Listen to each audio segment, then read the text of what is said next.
खुद पर ध्यान दो, लोगों पर नहीं। एक बार की बात है, एक लड़का था, उसका नाम सबल था, जो एक नगर में रहता था। वह अपने जीवन से बहुत निराश था।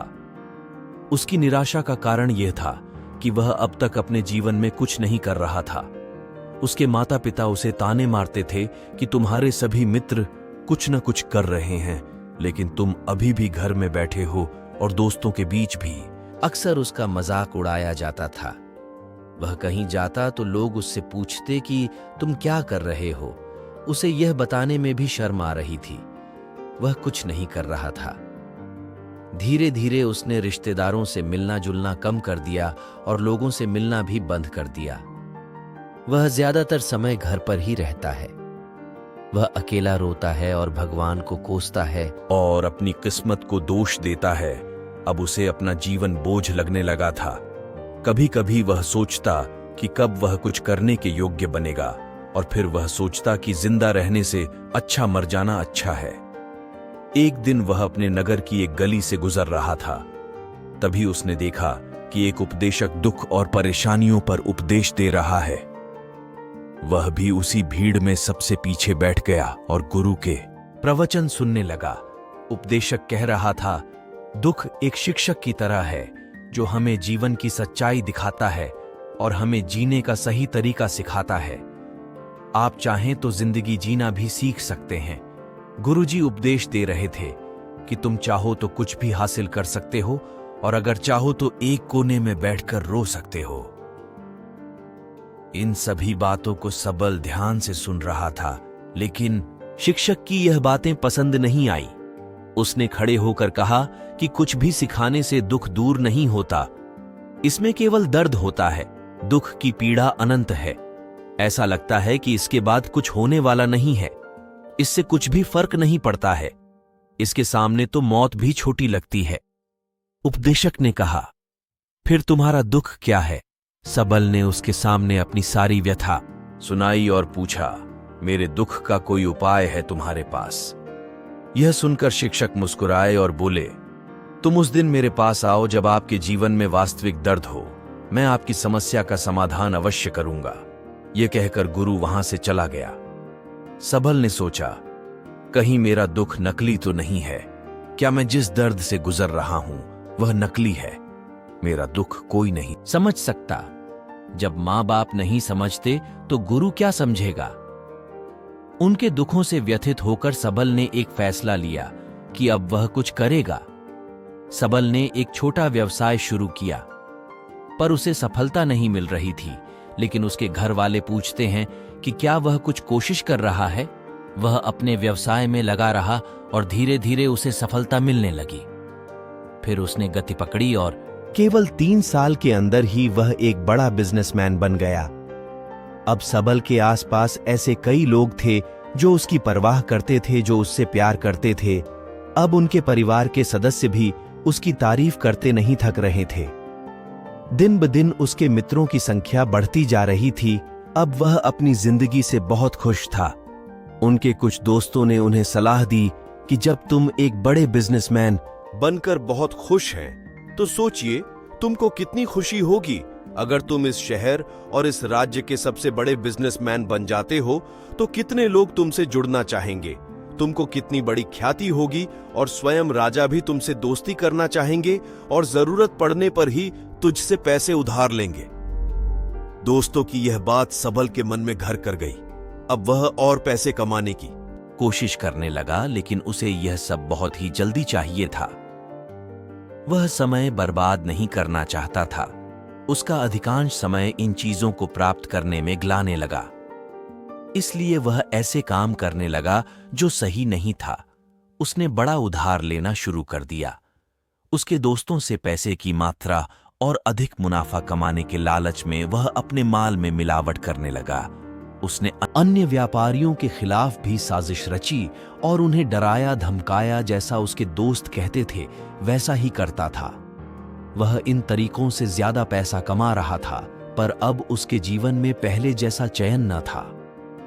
उनके मन की शांति गायब हो गई थी और वह रात को सो नहीं पाता था। वह सदमे में रहता था। वह सब कुछ पाकर भी उसे किसी चीज में सुख नहीं मिल रहा था। एक दिन सबल अपनी गाड़ी में कहीं जा रहा था। तभी रास्ते में उन्हें उपदेशक का आश्रम दिखाई दिया।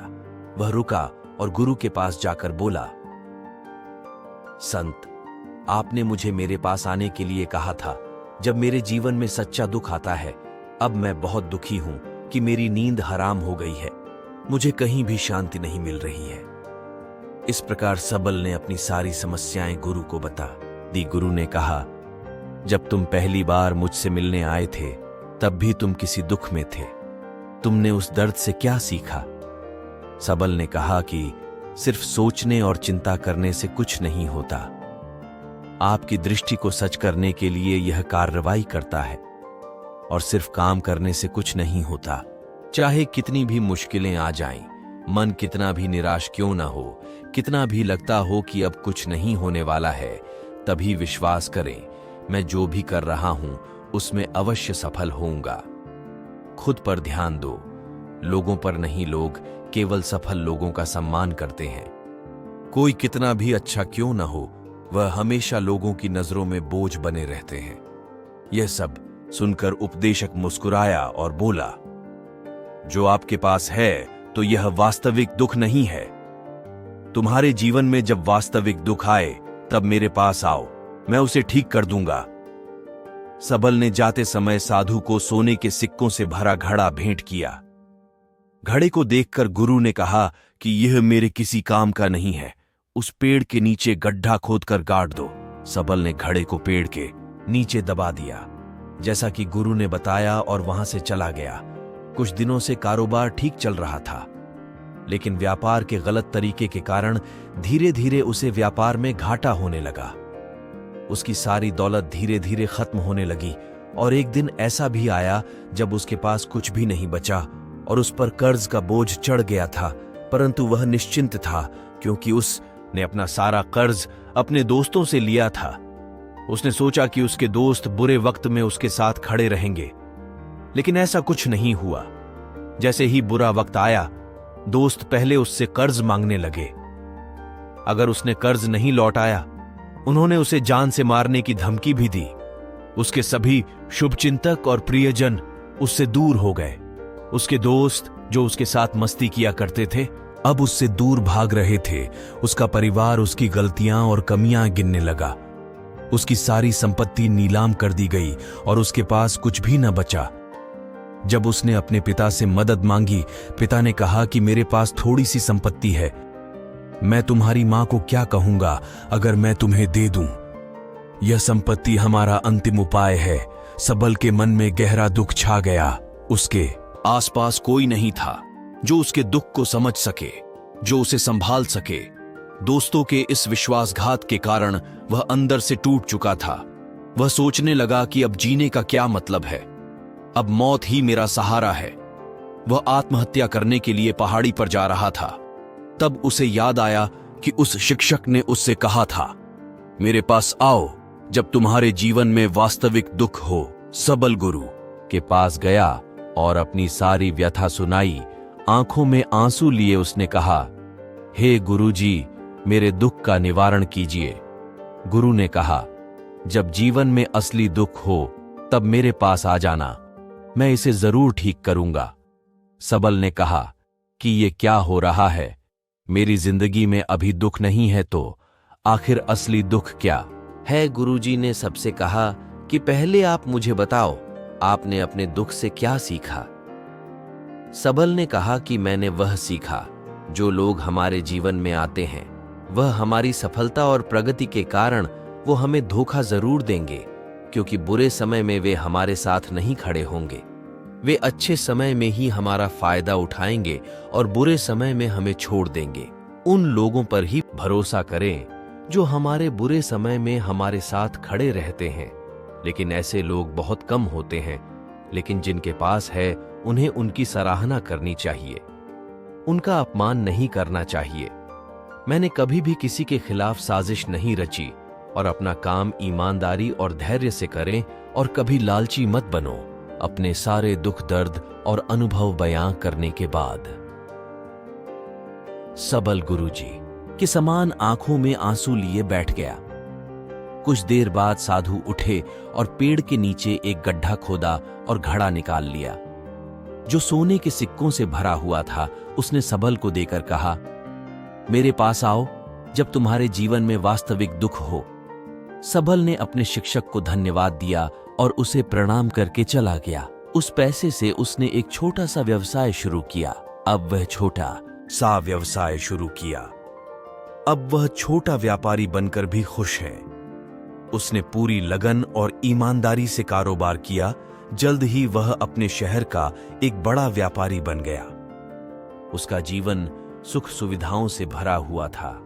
लेकिन कोई कितना भी अच्छा क्यों ना हो, लेकिन उसके जीवन में दुख आता है तो सबल के जीवन में भी दुख आए। उसके माता पिता की मृत्यु के रूप में वे दोनों एक ही दिन मर गए। सबल अपने माता पिता से बहुत प्यार करता था, इसलिए उनके निधन से गहरा सदमा लगा। वह सबों को श्मशान घाट ले गया, जहां अंतिम संस्कार किया गया। वहां उसने अपने माता पिता का शव जलते हुए देखा तो उसका मन बेचैन हो उठा। उसके मन में कई सवाल उठने लगे।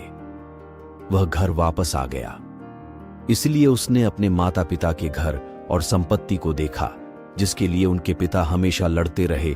आज जो छूटा पड़ा है, जिन्होंने इसकी देखभाल की, इसके लिए लड़ने वाले इस दुनिया से चले गए। उसके पिता ने जो कुछ कमाया वह सब यहीं रह गया। एक दिन पहले तक उसके पिता मारपीट करते थे किसी के साथ उसकी संपत्ति के लिए। आज वो खुद इस दुनिया से चले गए। उसका मन ऐसे अनेक विचारों के बवंडर में था।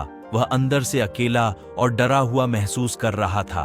वह खाली महसूस कर रहा था। उसे लगा कि कुछ है, वह समझ नहीं सका, इसलिए वह गुरु के पास गया। उसे देखकर गुरुजी ने कहा, क्या जीवन में कोई दुख है? सबल ने कहा, वैसे तो जीवन में कोई दुख नहीं है, सब कुछ अच्छा चल रहा है, लेकिन आज मेरे माता पिता का देहांत हो गया है। मैं इस घटना से बेहद दुखी और परेशान हूं।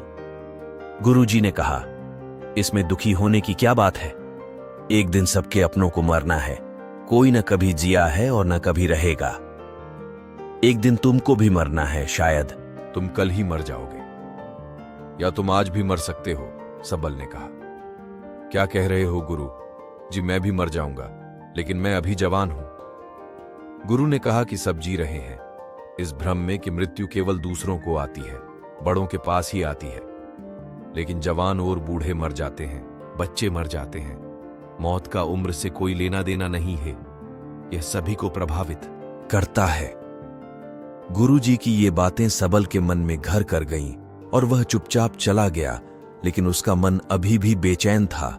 वह खाली महसूस कर रहा था। वह सारा दिन अपने बारे में ही सोचता रहा कि वह कौन है, वह इस दुनिया में क्यों आया है, क्या जीवन का लक्ष्य केवल चीजों को खाना और मरना है? ऐसे कई सवाल उसके दिमाग में लगातार उठ रहे थे, लेकिन उसने अपने किसी भी सवाल का जवाब नहीं मिल रहा था और उसका दुख दिन ब दिन बढ़ता ही जा रहा था। इसलिए कुछ दिन बाद वह फिर से गुरुजी के पास पहुंचा और बोला, हे स्वामी, मैं बहुत दुखी हूं, क्योंकि मैं यह नहीं जान पा रहा हूं कि मैं कौन हूं और मैं इस दुनिया में क्यों आया। यह सुनकर गुरुजी मुस्कुराए और बोले, आज आपके जीवन में पहली बार सच्चा दुख उत्पन्न हो गया है। यह वास्तव में दुख कहलाने के लायक है। हम नहीं जानते कि हम कौन हैं, हम क्यों आए हैं, क्या करें, कैसे करना है। सबल ने अपने गुरु से कहा कि उसकी दुर्दशा दूर करो। गुरु ने कहा कि हम सभी इंसान हैं, जीवन भर संग्रह करते रहते हैं।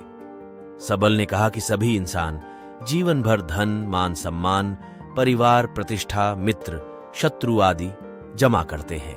गुरु ने पूछा, क्या हम एकत्रित की गई चीजों में से कुछ भी अपने साथ ले जा सकते हैं? सबल ने कहा, कोई भी इंसान अपने साथ कुछ भी नहीं ले जा सकता, वह सिर्फ अकेला ही जाता है। मेरे माता पिता भी अपने साथ कुछ भी नहीं लेकर गए। सब कुछ धन, संपत्ति, वैभव, सब कुछ यहां पर छोड़कर गए। शिक्षक ने कहा, अब मेरी बात ध्यान से सुनो। इस संसार में हमें जो संग्रह करना चाहिए वह हम नहीं करते। चीजें हमारे सामने होती हैं, लेकिन हम उन्हें देखने की कोशिश नहीं करते। हमें इस दुनिया में जो कुछ भी इकट्ठा करना है वह हम खुद हैं। हमें खुद को जुटाना होगा ताकि जब हम मरें तो हम एकजुट हो सकें और खुद को पहचानने में सक्षम होने के लिए हम अंदर बंटे हुए हैं। हम प्यार, नफरत, गुस्सा, ईर्ष्या में बंटे हुए हैं। क्रूरता, धन, स्थिति, प्रतिष्ठा, सम्मान, पहचान, धर्म, जाति, सैकड़ों हजारों ऐसी चीजों और इच्छाओं में हम विभाजित हैं और टुकड़ों में जीवन जी रहे हैं। इस विभाजन के कारण हमारी चेतना कभी एक नहीं हो सकती।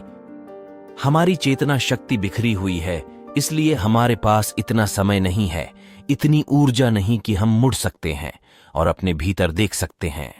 वास्तव में धन, सम्मान और सुविधाओं का अभाव, लोग इसे दुख समझते हैं और जीवन भर के लिए जो दुख कहकर रोते रहते हैं और समाधान खोजने का प्रयास करते रहते हैं, उन्हें अपना समाधान कभी नहीं मिलता, क्योंकि जिसे लोग दुख कहते हैं वह वास्तविक दुख नहीं है।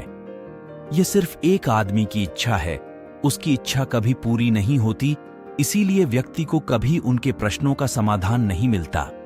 इसलिए इन सब से परे, यदि तुम दुखों का अंतिम समाधान चाहते हो तो सबसे पहले खुद को समेटो। इस दुनिया से अपनी ऊर्जा वापस ले लो और इकट्ठा करो।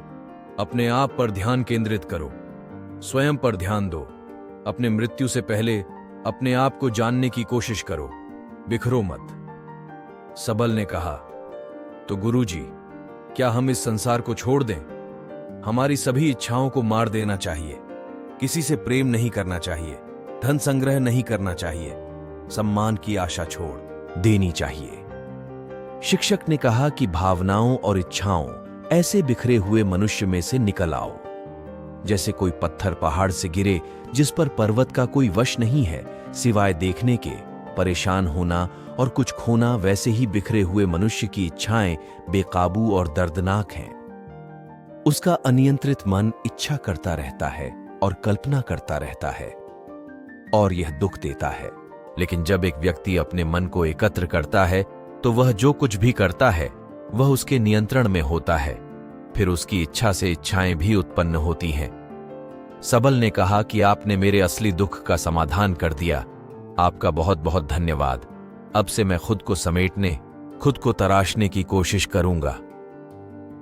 गुरुजी ने कहा कि मानव शरीर में बहुत ऊर्जा और शक्ति है, लेकिन यह फालतू के कामों में बटा हुआ है, बेकार की बातों में लगा हुआ है।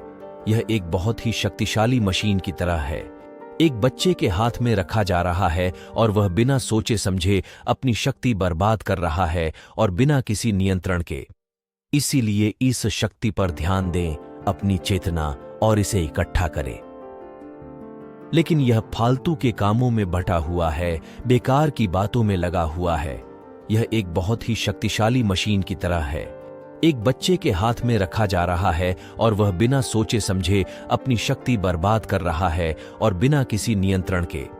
इसीलिए इस शक्ति पर ध्यान दें, अपनी चेतना, और इसे इकट्ठा करें। सबल को अपने प्रश्नों का उत्तर मिल गया। उसने अपने गुरु का शुक्रिया अदा किया और चुपचाप चला गया। दोस्तों, उम्मीद है आपको यह कहानी पसंद आई होगी। अगर आपको यह कहानी पसंद आई हो तो अपने दोस्तों और परिवार के साथ जरूर शेयर करें और हमारे चैनल को सब्सक्राइब करना ना भूले। मिलते हैं एक और ऐसी ही मोटिवेशनल स्टोरी के साथ। तब तक के लिए धन्यवाद।